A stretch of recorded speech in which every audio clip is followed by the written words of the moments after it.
여러분, 우리가 몇 주 전만 해도 날씨가 더워서 반팔을 입고 다녔잖아요. 그렇지 않습니까? 그렇죠? 그리고 우리가 몇 주 전에 추석 명절을 보냈는데, 그 추석 명절을 보낼 때도 우리는 날씨가 더워서 반팔을 입고 사랑하는 가족들을 만나게 되었습니다. 그런데 갑작스럽게 기온이 점점 떨어지더니 이제는 긴팔을 입지 않으면 아침에 새벽에 추워서 우리 바깥 출입을 하기가 어렵게 되었습니다. 여러분, 그래서 여러분에게 저는 이렇게 오늘은 인사하고 싶어요. 감기 조심하세요. 네, 여러분 양옆에 너무 빨리 인사하네요. 양옆에 앉아 계신 우리 성도님과 함께 이렇게 인사하겠습니다. 감기 조심하세요. 건강하세요. 네. 우리 육부 찬양대는 시키지 않아도 먼저 인사하는 훌륭한 우리 주나미스 찬양대입니다. 오늘이 10월 둘째 주일입니다. 가을이 깊어가고 있어요. 일교차가 심하다 보니까 여러분, 이제 거리에 보이는 그 나뭇잎가에 단풍이 조금씩 물들어가고 있습니다. 오늘 밤 우리에게 하나님께서 주신 말씀을 통해, 선포되는 말씀을 통해 예수의 말씀으로 우리의 심령이 완전히 물들어지는 그런 복된 밤 되기를 주님의 이름으로 축복합니다. 오병이어 기적을 맛본 2만 명가량의 사람들이 흥분의 도가니에 빠져 있어요. 먹어도 물고기가, 먹어도 보리떡이 계속해서 있는 겁니다. 수많은 사람들이 배불리 먹고도 몇 바구니요? 12바구니가 남는 놀라운 기적을 맛봅니다. 먹는 문제가 해결되고 자신의 눈앞에서 그 말로 다 할 수 없는 그 놀라운 기적을 맛본 수많은 사람들이 예수님을 자신들의 임금으로 삼으려고 합니다. 예수님이 가신 그 놀라운 파워, 그 힘을 통해서, 그 기적을 통해서 로마를 무찌르기를 원하고 있어요. 무력을 통해 로마를 전복시키고 자신들로 하여금 자신들에게 군사적인, 정치적인 그러한 해방을 자신들 눈앞에 있는 예수라는 사람이 그렇게 선사해 줄 것이다. 자신 안에 있는 그 모든 인간적인 욕망을 내 눈앞에 기적을 베푼 그 예수가 해결해 줄 것이다 라는 기대와 소망을 가지고 예수님을 자신들의 임금으로 삼으려고 혈안이 되어 있습니다. 예수님 바로 옆에 누가 있었습니까? 예수님의 제자들이 있었어요. 예수님의 제자들도 오병이어 기적을 맛본 다음에 수많은 군주들과 함께 그 놀라운 흥분과 기쁨을 맛보고 있습니다. 함께 군주들과 함께 환호성을 지르며 이 모든 순간들을 즐기고 있어요. 2만 명의 군중들이 예수님을 향하여 왕이 되어달라고 함성이 울려 퍼지자 제자들의 마음 가운데 지금 어떤 마음이요? 덩달아 가슴이 출렁이고 있습니다. 예수님이 왕이 되면, 예수님이 이스라엘의 임금이 되면 나도 이 나라의 정치적 권력의 실세가 될 수 있겠구나. 나도 그 노른자리 그 지위를 얻을 수 있겠구나 라는 것을 마음속에 그려봅니다. 사람들의 뜨거운 시선이 자신들을 향하고 있다는 사실을 본능적으로 제자들은 알고 있어요. 모두가 흥분한 상황이에요. 예수님은 자신을 이용하여 그 자신들의 그 욕망을 채우려고 하는 그 모든 그 수많은 군중들의 마음을 이미 간파하고 있습니다. 또한 제자들의 마음도 이미 알고 있어요. 그들 마음 가운데 있는 순수한 마음이 아닌 욕망, 권력에 대한 욕심을 이미 예수님은 알고 있습니다. 이런 제자들의 마음에 예수님은 찬물을 확 끼얹습니다. 본문에는 기록되어 있지 않지만 같은 사건을 기록한 마태복음과 마가복음에서는 예수님이 어떤 행동을 보이십니까? 제자들을 재촉하세요. 제자들을 재촉하시고 그 흥분된 자리에서 벗어나게 하십니다. 예수님은 제자들을 급히 배에 오르게 한 다음에 배를 태워 다른 장소로 가게 하시고 예수님 홀로 산에 기도하러 올라가십니다. 그런데 오늘 우리가 함께 읽었던 본문의 내용이 무엇입니까? 예수님은 산으로 기도하러 올라가시고 제자들이 배를 타고 가는 도중에 만난 사건을 우리가 함께 본문으로 읽었습니다. 우리 본문, 우리 16절, 17절 말씀 다시 한번 우리 한 목소리로 읽어봅니다. 저물매 제자들이 바다에 내려가서 배를 타고 바다를 건너 가버나움으로 가는데 이미 어두웠고 예수는 아직 그들에게 오시지 아니하셨더니. 여러분, 제자들에게 닥친 어려움이 무엇입니까? 첫 번째 어려움 뭐죠? 오늘 본문 읽어보니까 우리 육부의 예배에 나오신 여러분들 이제 각오하고 오셨죠? 저에게 혼날 준비하고 오셨죠? 네, 오늘 첫 번째 제자들이 맞이하는 어려움이 뭐였죠? 본문에 나와 있습니다. 그렇죠. 날이 어둡다. 날이 어둡다. 어두워진 그 밤을 맞이하고 있습니다. 두 번째 어려움이 뭐죠? 그들에게 예수님이 계시지 않다는 거예요. 날이 어두워지고 예수님이 계시지 않자 제자들에게 맞이하는 현실의 그 암담한 현실이 무엇이죠? 우리 18절 말씀 우리 다시 한번 읽어보겠습니다. 18절입니다. 큰 바람이 불어 파도가 일어나더라. 여러분, 여기서 말하는 큰 바람은 거센 풍랑을 말합니다. 큰 바람이 뭐라고요? 거센 풍랑. 제자들은 칠흑같이 어두운 밤중에 거센 풍랑과 사투를 벌이고 있어요. 여러분, 제자들 가운데 누가 있습니까? 제자들 가운데 직업이 어부인 사람이 있어요. 평생을 바다에서 잔뼈가 굵은 그런 뱃사람이 있습니다. 그 큰 바람 앞에서도 뱃머리를 어디로 돌려야 할지, 그리고 거센 풍랑 앞에서 어떻게 대처해야 할지를 본능적으로 알고 있는 어부가 제자들 가운데 있습니다. 수많은 경험과 노하우를 가지고 있어요. 어지간한 파도 앞에서는 눈 하나 깜짝하지 않습니다. 하지만 지금 마주하고 있는 이 풍랑은 지금까지 한 번도 겪어보지 못한 너무나 다른, 너무나 어려운, 너무나 힘든 풍랑이에요. 아무리 자신들의 경험과 노하우를 총동원해 보지만 상황이 변하지 않습니다. 제자들은 어떻게 해야 할지 우왕좌왕하고 있어요. 같은 사건을 기록한 마태복음과 마가복음에서는 제자들이 거센 풍랑을 만난 시간을 밤 사경이라고 기록하고 있습니다. 시간이 어떻게 된다고요? 밤 사경. 밤 사경이 요즘의 시간으로 따지자면 새벽 3시에서 6시가 되는 그런 시간입니다. 새벽 3시부터 6시에 바다 한가운데서 거센 풍랑과 제자들이 지금 사투를 벌이고 있어요.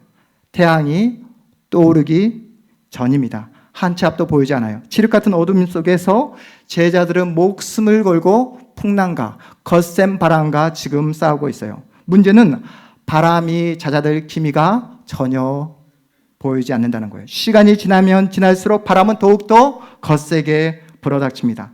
바람과 함께 집채만한 파도가 자신들이 타고 있는 그 배를 삼킬 것 같은 그러한 어려움 속에 지금 당면해 있습니다.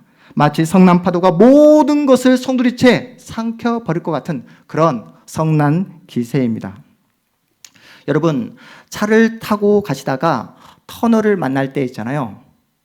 터널을 만나시면 갑자기 멈추시는 분 계십니까?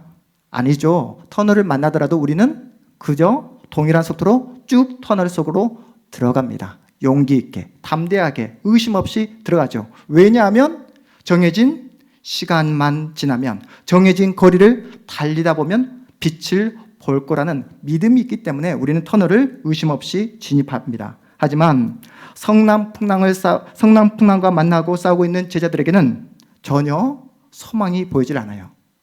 칠흑 같은 어둠 속에서 한 줄기 빛도 그들 앞에 보이지 않습니다. 거기다가 풍랑은 기세가 더욱더 거세지고 있어요. 이런 상황 속에서 제자들은 어떤 생각을 갖게 되었을까요? 한평생 바다에서 뱃사람으로 살았지만 자신의 힘과 노력으로 상황을 바꿀 수 없을 때 이제는 죽었구나. 이제는 끝장이구나. 더 이상 소망이 없구나. 내 생에도 이 바다에서 생을 마감하는구나. 꽃도 못 피우고 이렇게 너무나 허망하게 생을 마감하는구나. 이런 불안과 공포가 제자들 마음 가운데 사로잡히게 된 것입니다. 불안과 공포가 자신의 마음속에 들어오자 급기야는 절망의 늪에 빠지고 말았습니다. 여러분, 제자들이 처음부터 절망했습니까? 아니죠. 처음에는 자신들의 힘으로, 자신들의 노력으로 지금까지 자신들이 가지고 있는 노하우를 총동원해 보았습니다. 하지만 아무리 노력하고 노력해도 상황이 변하지 않자, 그리고 더 이상 변할 기미가 보이지 않자 제자들은 절망하고 말았습니다. 모든 삶의 끈을 놔버리고 말았어요. 마음이 한순간에 와르르 무너지고 말아버렸습니다. 여러분, 우리는 현재 10월 중순을 살아가고 있어요. 몇 년도입니까? 2019년도. 올 한 해도 얼마 남지 않았습니다. 이제는 올 한 해를 마감하고 결산할 때가 이제 왔어요. 기대와 소망을 가지고 우리가 이번 새해를 시작한 게 엊그제 같은데, 여러분, 벌써 10월 중순이 되었습니다. 올 한 해도 얼마 남지 않았다는 거예요. 여러분이 기대했던 소망대로, 여러분이 정말로 꿈꿔왔던 그 어떤 기대와 소망대로 올 한 해 여러분의 현실 가운데 그 모든 현실이 펼쳐졌습니까? 여러분이 매일매일 마주하는 현실은 어떻습니까? 제가 어떤 성도님을 만나보았는데 그 성도님이 이렇게 이야기하는 거예요. 목사님, 저는 전혀 출구가 보이지 않습니다. 아무리 출구를 찾으려고 노력해도 전혀 제 삶에, 저의 인생에 출구가 보이지 않아요. 오늘까지는 어떻게든 버텨봤는데 정말 내일은 자신이 없습니다. 앞이 보이지 않아요. 이렇게 말씀하신 성도님이 계셨어요. 주위를 들러봐도 여러분, 기쁜 소식보다는 어둡고 절망적인 소식이 우리 가운데 더 많이 들려오는 현실이잖아요. 여러분, 오늘날 정치 현실을 보면 어떻습니까? 우리에게 기분 좋은 소식이 아니라 늘 힘들게 하고 막막하고, 우리에게 위안이 아니라 소망이 아니라 우리를 짜증나게 하고 우리를 힘들게 하는 그런 소식들이 계속해서 들려오고 있습니다.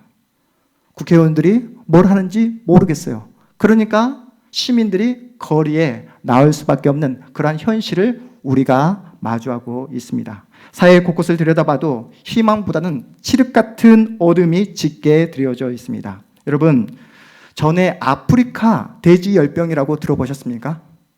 아프리카 돼지열병? 저는 최근에 되어서야 아프리카 돼지열병이라는 그 병명, 전염병을 제가 듣게 되었습니다. 찾아보니까 1920년대부터 아프리카 전 지역에 그 풍토병으로 시작이 되었다고 하더라고요. 그런데 그 병을 저는 최근에 되어서야 듣게 되었습니다. 여러분, 지금 우리나라 지금 상황 가운데 정치 힘들죠. 지금 아프리카 돼지열병으로 우리에게 소식이 들려오지 않지만은 너무나 양동 농가들은 힘들어하고 있습니다. 지금까지 전 재산을 바쳐서 양돈을 지금까지 투자했는데, 힘들게 노력했는데 그 돼지 한 마리 한 마리들을 자식처럼 너무나 귀하게 잘 키웠는데 한순간에 아프리카 돼지열병으로 살 처분할 때 가슴이 무너진다. 정말로 살점이 나가는 듯하다라는 그런 양동 농가의 그 인터뷰를 제가 읽어본 경험이 있습니다. 여러분, 관련된 음식 업체도 지금 너무나 힘들어하고 있어요. 그것뿐입니까? 온 나라가 지금 거친 풍랑 한가운데에 있는 듯한 그런 현실이에요. 문제는 그 풍랑이 언제 끝나게 될지 우리가 알 수 없다는 게 더 힘든 상황입니다. 그 모든 어려움들이 결국 어떻게 됩니까? 현실로, 우리 가정 안으로, 우리의 어떤 실질적인 삶으로 쓰나미처럼 밀려올 수 있다는 게 더 큰 문제라는 거예요. 사면초가의 상황입니다. 누구도 앞으로의 미래를 예측할 수 없어 우리 사회의 초조함이, 불안감이, 두려움이 짙게 드려져 있습니다. 여러분 어떠십니까? 여러분의 가정은 여러분 평안하십니까? 우리 성도님들의 가정을 신방을 하다 보면 풍랑이 없는 가정이 거의 없어요. 각 가정마다 여러 가지 풍랑으로, 말 못할 사정으로 어려움을 겪고 있는 것이 사실입니다. 저마다 자신에게 닥친 그 풍랑을 견뎌내며 살아가고 있어요. 이 자리에 나오신 여러분도 마찬가지잖아요. 아무런 걱정 없이 염려가 없는 듯 이 자리에 앉아 계시지만, 웃고는 있지만 마음속으로 울고 있는 분이 분명 있을 겁니다. 거친 풍랑과 사투를 벌이다. 이제는 더 이상 소망이 없다. 이제는 끝장이다. 이제는 더 이상 살 소망이 없다. 라고 할 그때에 제자들에게 누가 찾아오시죠? 예수님이 찾아오십니다. 예수님이 언제 찾아오십니까? 밤 사경에 찾아오십니다.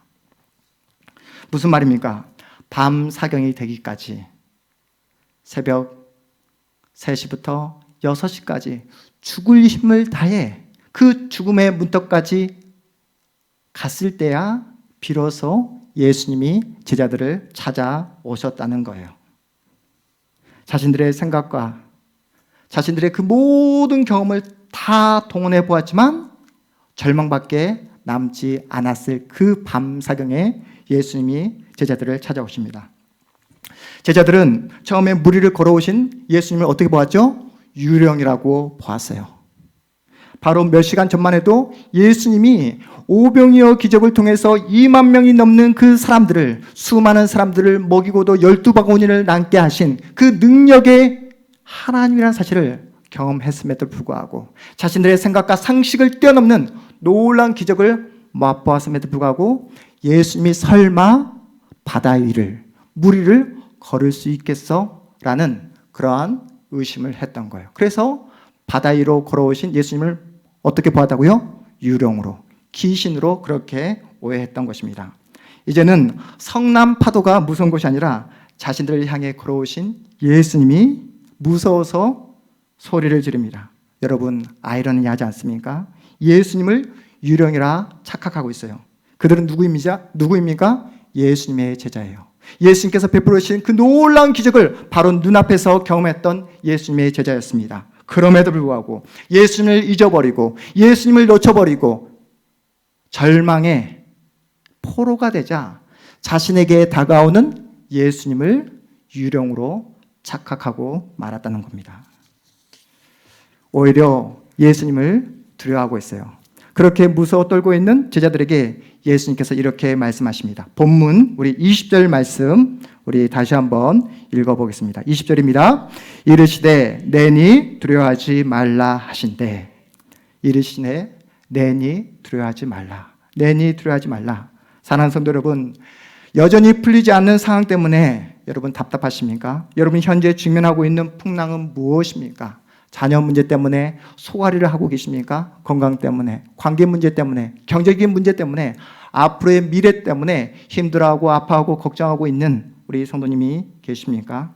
내가 할 수 있는 그 모든 것들을 다 총동원해 보았지만 상황과 환경이 전혀 바뀔 기미가 보이지 않아 막막해하고 답답해하는 마음으로 이 자리에 나오신 성도님이 계십니까? 내 능력과 내 실력과 내 힘으로 감당할 수 없는 그 시간, 그 밤 사경이 바로 예수님을 만날 수 있는 시간임을 기억하시기 바랍니다. 그 밤 사경이 바로 하나님의 은혜를 경험할 수 있는 시간이며 그 밤 사경이 바로 하나님의 그 놀라운 도우심을 체험할 수 있는 은혜의 시간임을 기억하시기 바랍니다. 제가 과거에 고등부, 다음 세대의 고등부 사역을 맡았던 그런 시절이 있었어요. 아이들 데리고 여름이면 어디 갑니까? 여름 수련회. 겨울이면 겨울 수련회를 이렇게 갔습니다. 수련회 때 아이들 데리고 이제 찬양하고 말씀 듣고 또 기도를 하는데 보통 그렇게 하는 시간이 4시간이 훨씬 넘었습니다. 그 4시간 동안 함께 말씀 듣고 기도를 하는데 아이들이 눈물 콧물 흘리고 난리 법석을 떱니다. 이제부터는 하나님 뜻대로 살겠다고, 남은 생에 오직 예수의 사람으로 살아내겠다고, 더 이상 세상에 마음 빼앗기지 않겠다고 그렇게 다짐하고 그렇게 결단했던 그런 아이들이었습니다. 그때는 뭔 일 날 것 같아요. 그렇죠? 그때는 뭔 일 날 것 같습니다. 뭐 세상도 변화시킬 것 같은 그런 기세, 그런 믿음입니다. 그때만큼은 아이들이 부활하신 예수님을 만난 것 같아요. 흥분이 가라앉지 않습니다.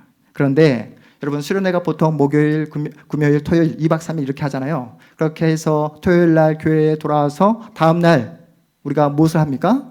주일 예배를 아침에 드리는데 그렇게 열심히 기도하고 그렇게 눈물을 흘리며 콧물을 흘리며 기도했던 아이들이 주일날 교회에 보이지를 않는 거예요. 제가 물어봤습니다. 너 왜 주일날 교회 나오지 않았어? 물어보니까 이유가 뭔지 아십니까? 늦잠 잤대요. 그렇게 열심히 그렇게 간절히 기도했던 아이였는데, 그런데 또 간절히 기도했던 아이였는데 시험 때만 되면 교회에 나오지 않습니다. 더 이상 세상에 지지 않겠습니다. 하나님의 방법대로 살겠습니다. 그렇게 결심했던 아이가 시험 때가 되니까 교회에서 얼굴을 볼 수 없더라고요. 또 어떤 아이는 그렇게 간절히 기도하고 하나님의 사람답게 예수의 사람답게 살겠다, 그렇게 열심히 기도하고 약속을 했음에도 불구하고 손바닥을 뒤집듯 관계가 어려워지면, 성적이 조금이라도 떨어지면 상처받았다고 교회에 나오지 않더라고요. 수련회 때는 예수님이 부활을 하셨다가 왜 조금만 시간이 지나면 예수님이 다시 무덤 속으로 다시 들어가 버린 것처럼 느껴질 때가 많았습니다. 여러분, 이런 모습이 비단 우리 아이들만의 문제일까요? 저와 여러분의 모습이잖아요. 과거에 아무리 우리가 큰 은혜, 그 놀라운 사랑과 기적을 맛보았다 할지라도 나의 현실 가운데 말할 수 없는 풍랑이 다가올 때면 우리는 어떻게 됩니까? 쓰러지고 넘어지고 흔들리게 되더라는 거예요. 여러분이 주일 육부 예배에 나오셨잖아요. 육부 예배는 특별하잖아요. 우리가 쉴 수 있음에도 불구하고 집에서 좀 더 이렇게 편안하게 누워서 내일 한 주간을 준비할 수 있음에도 불구하고 여러분 은혜를 사모해서 이 복된 자리에 나오신 줄 믿습니다. 여러분 이 은혜의 자리에 나오시면 하나님께서 무엇을 주시죠? 은혜를 주시잖아요. 여러분이 기대하는 것보다 더 큰 은혜를 받게 되시는 줄 믿으시기 바랍니다. 그래서 이 자리에서 하나님을 만나고, 내가 이번 한 주간 주님의 말씀대로 살아보겠다, 내가 예수의 사람답게 믿음으로 세상 앞에 서보겠다 라고 결심하고 세상 앞에 서게 되시면 어떻게 됩니까? 내가 주일날 받았던 그 은혜, 내가 주님 앞에서 했던 그 모든 결심과 결단이 안개처럼 사라져 버린 경험들을 여러분이 하셨을 거예요. 누가 나에게 싫은 소리 한마디만 해도 마음이 흔들리잖아요. 그렇지 않습니까? 그 말 한마디에 완전히 나의 믿음이, 지금까지 받았던 그 모든 은혜를 한순간에 다 쏟아버린 경험들을 가지고 있을 거예요. 이제는 하나님의 자녀답게, 예수의 사람답게 정직하게, 정말로 성실하게 그렇게 살아보겠노라. 그래서 더 손해보고 더 양보하고 더욱더 그렇게 살아보겠다, 이렇게 다짐하고 살아갈 때에 어디선가 들리는 소리, 어느 누군가가 이번에 부동산을 통해서 큰 차익을 누렸더라, 아파트를 구입했는데 엄청난 시세 차익을 누렸더라, 이번에 주식을 투자했는데 엄청 대박을 쳤더라, 그 소리가 내 귓가에 들려오면 내가 괜히 이렇게 사나보다, 내가 괜히 예수 믿고 정직하게 또 이렇게 성실하게 사나보다, 자기 스스로 시험에 빠질 때가 얼마나 많습니까? 예수님이 보여주신 그 놀라운 오병이어, 그 기적을 경험했음에도 불구하고 감사 은혜는 온데간데 없이 사라져버리고 이제는 나의 상처만, 내 앞에 있는 그 어려움만, 내 앞에 있는 그 거센 풍랑만을 바라보고 그렇게 절망할 때가 얼마나 많습니까? 여러분, 오늘 말씀이 우리에게 던지는 메시지가 바로 이거예요. 우리가 아무리 크고 놀라운 기적을 맛보았다 할지라도 나에게 다가오는 풍랑 앞에서는 우리는 언제든지 흔들릴 수 있고, 언제든지 넘어질 수 있고, 언제든지 쓰러질 수 있는 존재가 누구다? 바로 나다 라는 사실을 우리에게 알려주고 있습니다. 여러분, 우리가 어떤 존재라고요? 우리는 항상 넘어질 수 있는 존재예요. 우리는 항상 쓰러질 수 있는 존재예요. 우리는 매일매일 흔들릴 수밖에 없는 존재다라고 우리에게 말씀하고 있습니다. 그래서 매일매일 흔들리고 넘어지고 쓰러지게 우리에게 필요한 분이 누구시다? 바로 예수 그리스도가 날마다 매일매일 매 순간 우리에게는 예수 그리스도가 필요한 줄 믿으시기 바랍니다. 여러분, 건강한 신앙이란 쓰러지지 않는 것이 건강한 신앙이 아니에요. 넘어지지 않는 것이 건강한 신앙이 아닙니다. 성경이 말하고 있는 건강한 신앙이란 쓰러지면 다시 누구를 붙잡고요? 예수를 붙잡고 일어서는 것이 건강한 신앙이다. 넘어지면 다시 예수를 바라보고 오뚜기처럼 일어나는 것이 좋은 신앙이다. 훌륭한 신앙이다. 이렇게 우리에게 말씀하고 있습니다. 여러분, 예수님의 수제자가 누구이죠? 우리 헤세드. 네. 우리 예수님의 수제자가 누구죠? 수제자. 문제가 어렵지 않죠? 네. 예수님의 수제자는 베드로입니다. 그러면 예수님을 배신한 제자는 누구이죠? 가룟 유다. 가룟 유다. 여러분, 예수님을 가룟 유다만 배신했습니까? 베드로도 배신을 했습니다.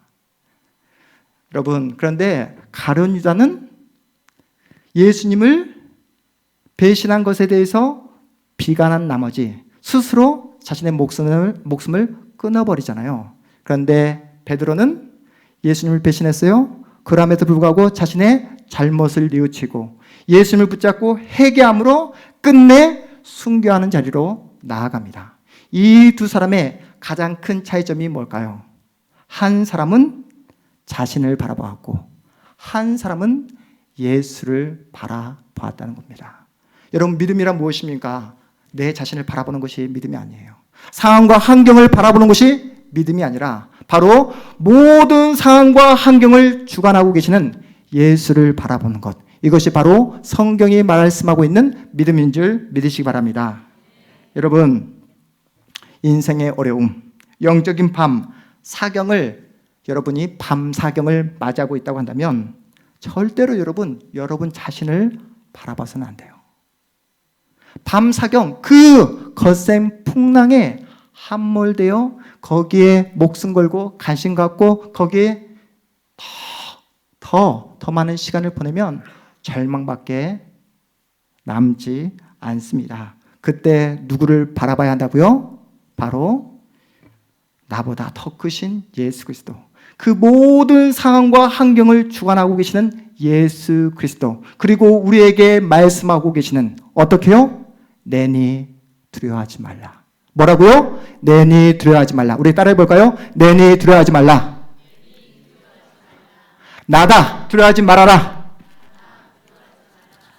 여러분, 이렇게 말씀하시는 예수 그리스도를 붙잡고 나아갈 때에 여러분은 풍랑 한가운데서도 어떻게 된다고요? 예수와 함께 놀라운 은혜를 누리며 또한 풍랑이 잔잔케 되는 놀라운 은혜를 누리시게 되는 줄 믿으시기 바랍니다. 여러분, 어떠한 상황 속에서도 예수와 함께 하면, 어떠한 여건 속에서도 예수를 붙잡고 계시면 여러분 문제가 되지 않습니다. 겁날 것이 없는 거예요. 여러분, 그래서 주님 한 분만으로 여러분 만족하십니까? 주님 한 분만으로 기쁘십니까? 말로만 기쁘신 것 같은데. 네. 어떤 분들은 말로는 아멘 했는데 그래도 목사님 돈이 필요해요. 그래도 목사님 직장이 필요해요. 그래도 목사님 환경과 여건을 열어주셔야 돼요. 이렇게 말씀하시는 분이 계십니다. 물론 거센 풍랑을 잔잔케 하신 우리 주님께서 여러분에게 필요한 돈도, 여러분에게 필요한 환경도, 직장도, 그 모든 여건도 해결해 주실 줄 믿습니다. 그런데요, 우리 주님께서 여러분에게 오늘 말씀을 통해서 뭐라고 말씀하시는지 아십니까? 우리 주님이 이 땅에 온 것은, 내가 이 땅에 온 것은 거센 풍랑을 잔잔케 하기 위해 온 거 아니야. 내가 이 땅에 온 것은 너희들에게 오병이어 기적을 통해서 2만 명이 먹게 되는 그런 놀라운 기적을 베풀기 위해 온 거 아니야. 내가 이 땅에 온 것은 너희들의 질병을 고치러 온 게 아니야. 내가 이 땅에 온 것은 바로 너를 위해 왔어. 누구를 위해 오셨다고요? 나를 위해 오셨다라고 말씀하고 계십니다. 나에게 영원한 생명을 주시기 위해 이 땅에 오셨다고 말씀하고 계세요. 여러분과 함께 영원히 살기에 이 땅에 예수께서 오셨다라고 말씀하고 계십니다. 그 예수님이 누구십니까? 여러분의 인생과 앞으로의 미래를 붙잡고 계시는 분이 바로 우리의 생명 되신 예수 그리스도인 줄 믿으시기 바랍니다. 그 예수님이 여러분의 편이세요. 예수님이 누구 편이라고요? 내 편이라는 거예요. 내 편. 내 편 되신 예수님과 여러분은 어떻게 하십니까? 매일매일 나에게 다가오는, 밀려오는 거센 풍랑을 예수와 함께 맞이할 수 있다는 거예요. 아무리 힘들고 어렵고 높은 거센 풍랑이라 할지라도 예수와 함께하면 그 거센 풍랑을 뚫고 승리하는 인생이 되는 줄 믿으시기 바랍니다. 여러분을 삼키려는 무서운 파도가 있습니까? 여러분을 흔드는 정말로 강력한 세상의 바람이 있습니까? 그 파도 때문에, 그 바람 때문에 여러분 흔들리십니까? 이미 그 거센 그 풍랑 때문에 바다에 빠져 죽을 위기에 놓여져 있다고요? 여러분, 그렇지만 절대로 신자는, 예수 안에 있는 자는 죽지 않습니다. 여러분, 절대로 여러분의 인생 망하지 않습니다. 우리 본문, 우리 21절 말씀 함께 읽어봅니다. 21절입니다. 이에 기뻐서 배로 영접하니 배는 곧 그들이 가려는 땅에 이르렀더라. 아멘. 예수가 내가 탄 배에 오르자 어떻게 된다고요? 내가 가려고 했던 목적지에 안전하게, 기쁘게, 행복하게 도착하더라. 이렇게 말씀합니다. 여러분, 우리가 믿는 예수님이 누구십니까? 바로 바다와 바람을 지배하시고 통치하고 계시는 하나님인 줄 믿으시기 바랍니다. 이 자리에 앉아있는 여러분이 누구십니까? 하늘과 땅과 바다를 다스리는 그 하나님의 자녀가 바로 여러분과 저희인 줄 믿으시기 바랍니다. 여러분, 인생의 풍랑, 인생의 어려움, 인생의 고난을 만난다 할지라도 우리가 어떻게 하자고요? 바로 날마다 예수를 바라보고 예수를 붙잡으면 더 이상 무서울 게 없다라고 성경이 우리에게 말씀하고 있습니다. 말씀을 마무리하면서 여러분에게 이런 권면을 드리고 싶어요.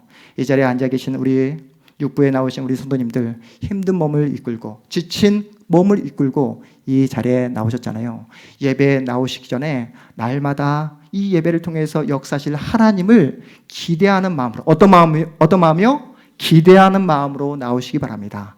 갈망하는 마음으로, 사모하는 마음으로 이 자리에 나오시기 바랍니다. 여러분이 기대하는 마음, 사모하는 마음, 갈망하는 마음으로 나올 때에 살아계신 예수 그리스도께서 여러분을 만나 주실 것입니다. 살아계신 예수님을 만나면 어떠한 풍랑이 나에게 찾아온다 할지라도 겁낼 것이 없어요. 어떠한 인생의 어려움이 찾아온다 할지라도 무서울 게 없습니다. 여러분, 거센 풍랑이 단 한 번으로 끝납니까? 산 넘어 산입니다. 거센 풍랑은 또다시 나에게 밀려오고 또 밀려옵니다. 그 누구도 피해가지 않습니다. 하지만 우리가 걱정하지 않는 것은, 우리가 더 이상 염려하고 근심하지 않는 이유가 무엇입니까? 내가 마주하고 있는 그 어떤 거센 풍랑보다, 내가 마주하고 있는 그 어떤 인생의 어려움보다 우리 예수께서 더 크신 분이심을 믿으시기 바랍니다. 여러분이 우리 예수님을 믿고 더 크신 예수와 함께 살아갈 때에 그 어떠한 풍랑이 나에게 찾아오고 나에게 거센 풍랑이 나를 집어삼킨다 할지라도 우리는 절대로 죽지 않는다. 신자에게는 그래서 절망이란 있을 수 없다. 신자는 절망할 수도 없고 절망해서도 안 되는 그런 운명을 가진 존재가 누구다? 바로 신자다. 바로 나다. 왜냐하면 예수께서 내 인생과 운명을 붙잡고 계시기 때문에. 그래서 우리 주님께서 저와 여러분에게 목적하시고 목표하신 그 영광의 자리까지 반드시 이르게 하신다. 믿으십니까? 그렇다면 이 자리에 나오실 때 반드시 어떤 마음이요?